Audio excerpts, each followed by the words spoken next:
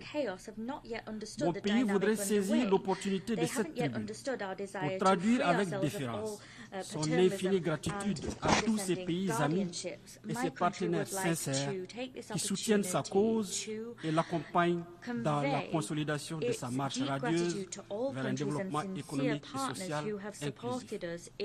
Je voudrais donc inviter les États membres de l'ONU à n'accorder aucun crédit à toutes ces agitations médiatiques qui, de toute évidence, traduisent dans le fond la détresse des terroristes en déroute et de leurs sponsors. Je tiens également à les rassurer du professionnalisme et de la renommée de nos forces de défense et de sécurité, démontrée à travers leur participation aux opérations de maintien de paix et maintes fois reconnues ici même. La formation systématique et les évaluations permanentes des forces de défense et de sécurité et des VDP en droit international humanitaire garantissent au quotidien cette rigueur professionnelle en matière de respect des droits humains. Monsieur le Président, dans la mesure où l'unanimité est faite sur la nécessité de combattre le terrorisme international, mon pays s'inquiète du soutien accordé par des entités étatiques au terrorisme. Ces parrainages que nous n'avons eu de cesse de dénoncer et que d'autres considèrent comme une simple vue de l'esprit ont été récemment portés à la face du monde par une attitude paradoxale de l'Ukraine, un État membre de notre organisation. En effet, en affirmant sans équivoque son implication dans les attaques terroristes qui ont causé la mort d'éléments de forces de défense et de sécurité maliennes à Tizawaten, au Mali en juillet dernier, et en avouant son soutien au terrorisme international, particulièrement au Sahel, ce pays a donné un aperçu des activités subversives qu'il mène au Sahel, à l'instar d'autres États actifs dans les coulisses de la trahison.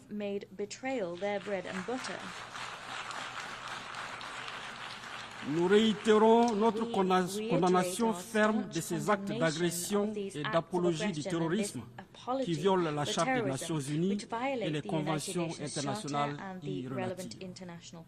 Ces faits particulièrement graves sont révélateurs des velléités qui ont constamment jalonné l'histoire de notre continent, à savoir la balkanisation, les assassinats de leaders, l'ingérence dans la politique intérieure des États et la prédation comme but final. Les moyens pour y parvenir vont de la manipulation des élites nationales et des organisations régionales et sous-régionales à la perpétration de guerres par procuration, comme c'est le cas au Sahel, où l'Ukraine et d'autres pays financent et arment impunément les terroristes. Cette lecture, qui du reste trouve sa pertinence dans l'inquiétante prolifération des bases militaires dans notre sous-région, explique aussi la détention par les bandes criminelles